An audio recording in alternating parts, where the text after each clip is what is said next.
Welcome to another episode of In the Chute. With me today is Braden, Captain Cool. Captain Cool, with his Captain.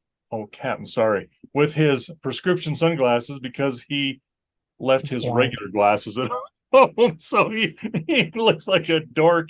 And Kaylin's going to give us a peppering of questions that we are to field and throw back at him as answers. It's the same question. Well, it's the same question from two different perspectives. I need the rancher's perspective, and then I need the guy that is Captain Cool over there with his Captain, like Captain Crunch. Captain Cool, with his understanding of rangeland management. So it's the question of the fragility of the ground, especially in the last couple of years. We've had pretty bad drought. We're hoping this winter is maybe going to turn the tide a little bit, but we're going to find out this upcoming year.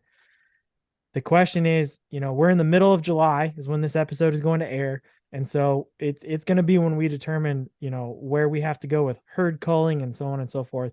A lot of the times there's characteristics like dry grass, and I'm talking about it's just completely brown. It's not growing.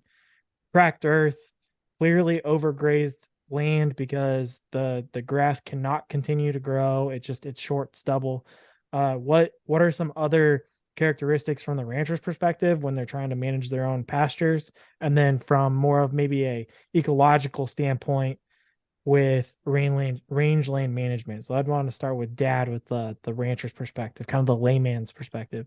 Well, it's I don't have the grass knowledge and the ecology knowledge Braden does, but not even close. I mean, my stuff was human anatomy and physiology in college, right, with the biology and chemistry degrees.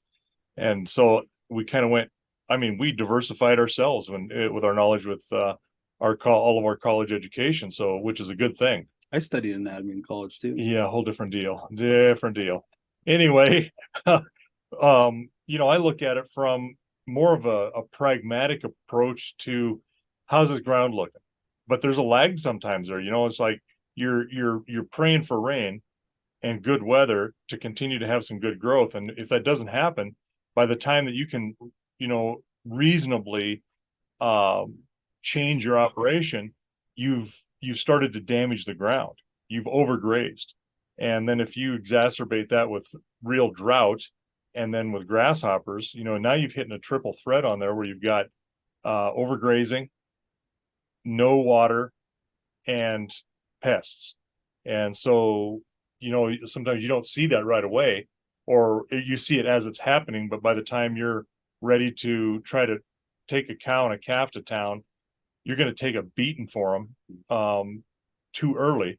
So you try to get through that, and that's when you start trying to do some things like supplement with some hay a little early in the fall, or earlier than you would by a month, 2 months, which costs money.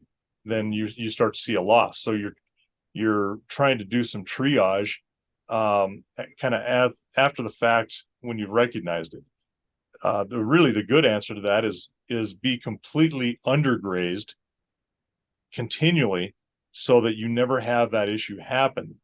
You got to have a lot of ground to do that. You got to be able to have thousands of acres to be able to support the animals that you have on, say, you can look at a 20 acre per pair kind of ratio now, but maybe you have to take that to 30 or even 40 acre per pair, and so that you guard against having those bad years.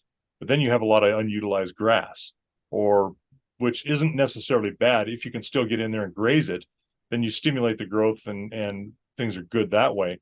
It's not like it's going to be on a CRP where it's completely unused and the grass dies on top of new grass and lodges and then causes big bare spots. I mean, that's no good either. So there's that happy balance in there. So that's where I see things from my perspective, is just watching things. How are the animals doing? How's their carcass look? Are they, body condition score? Is it good? Are those calves growing adequately? Are they smaller than they should be? Are they that way because these cows aren't milking because they don't have the grass? I mean, it's always interrelated and directly related. So those are the things that I look at, and hopefully, you go into a year with, we're going to have some rain this year. We've got some good moisture. We're going to hope for some grass, but that doesn't mean we're going to get more cows.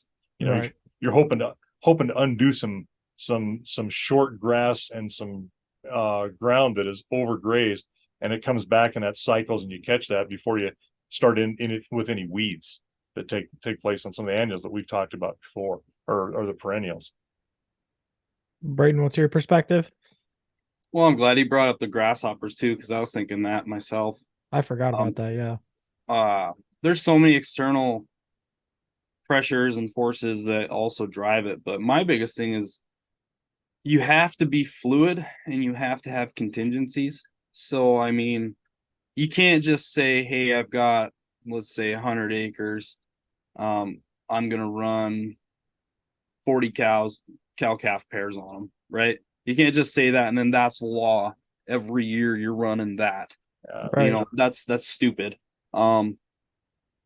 Usually, like, we actually wrote a grazing plan as my senior research project, one of my classes. And basically we went out and we calculated the forage production and stuff.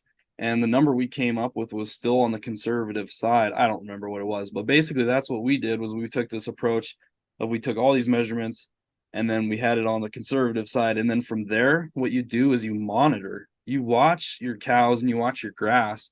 And if you're overgrazing, like there's some people out here, you drive by their fields and it just looks like it's dirt because Right. they've overgrazed it so long. And I mean, there's just, it looks like nothing's coming up. You don't want that, but you don't want it looking like a CRP where it's never used. Because first of all, in the long run, that actually does damage the ground, the ecosystem, the grasses, and it's no good to you if you're not using it. So you got to be able to monitor and see where things are at and adjust your numbers accordingly, or adjust your grazing styles appropriately. Yeah, and you also got to remember there's a lot of parts. It's not just if you have 100 acres, your cows aren't utilizing the whole 100 acres. There might be some inaccessible areas too, or there might be some alkaline soils that aren't going to produce a lot of grass too. So, God, when you're talking 40 pairs for 100 acres, you certainly aren't talking here. You're talking like I know. Georgia. So I was just throwing, I know. I was throwing numbers. Yeah. Out. Well, and you're talking about CRP being the Conservation Reserve Program. Yeah. I forgot what it said, so I looked it up. I'm not gonna lie. Mhm. But essentially that land has to be untouched by agricultural use, essentially. So Is there a determined time frame, or is that contract by contract? it's a contract, if I remember correctly. It is, but I mean, you can't have an animal on there at all to graze. Right. I know, So but it's how irrelevant. long? Some of them are like 10 years. Oh, that's Yeah. okay. Most of them, I So- think, are like in a 10-year program, but there So could be the- others that I don't know about as well. The question would be, you're talking about almost in a sense overabundance being a bad thing, right? So Yeah. how can you explain why, in a way, that overabundance of grazing ground or grazing land, it is bad? Because most people would think, oh, it's got a bunch of luscious grasses, it's grown well, and it looks healthy. How would that be a bad thing? You want? Oh, go ahead. No, I kind of said my part about that, but not being able to utilize it or not using it. Yeah, because from a ranching perspective, it's unusable ground that could be making me money, right? Right. But from a ecological standpoint, like, why is that not necessarily a good thing? You just get you get like invasives moving in, and you can't control them. You can't do anything with them, and then they might be able to take over. Or you just get a lot of thick, heavy growth that doesn't get removed, and then it creates that heavy matting, and it'll choke itself out or choke out other grasses, and it's almost like your hair; it just needs to be trimmed. Well, and I've seen some areas that are in CRP. You walk through them. They're great for bird habitat. They're great for some wildlife habitat. And you walk out there in them and you see all this grass lodged over. You pull it away and it's bare ground. Yeah, There's nothing growing underneath it, with this old dead grass is laying on top of. literally chokes itself It out. yeah. It's kind of like trees with the self-pruning process. You walk through a forest with a dense canopy, a lot of the branches below the canopy are just dead, and there's no leaf material or Needles or needles. Thank you. Because it gets choked out, doesn't get the sunlight it needs, and so what's the point of for putting your growth material down low where it's not going to do you any good anyway. So Well, and I don't know where the CRP also is an interesting one because it says, I just looked it up. Its origin was from 1985 in ways to minimize soil erosion, right? But there's also, I can't help but say and to think that it's part of also the, I guess, the overflow of the New Deal, because the New Deal in the 1930s and 40s was to also minimize the overproduction of agriculture because prices, it was the typical capitalist market, too much coming to market resulted in lower prices and it drove farmers and ranchers out of business. So to an extent, I understand where that mentality is coming from because you're also talking the heyday of the of environmental 70s and 80s with the the soil erosion aspect, but I also think that's partly to do with the origins of like the new deal as well. so yeah, and that's probably coming out of the Dust Bowl too, is people were Yeah, overusing ground and then all the soil erosion, sure. so Well, complicated with natural drought at the time too. yeah, but what I'm saying is they were like they probably saw this problem, and again, like I said, ecology is a young science. They probably saw this problem. They're like, "Oh, this is a good idea. Maybe this will help." But in reality, there's a lot of other things you can do to prevent soil erosion and still utilize your ground.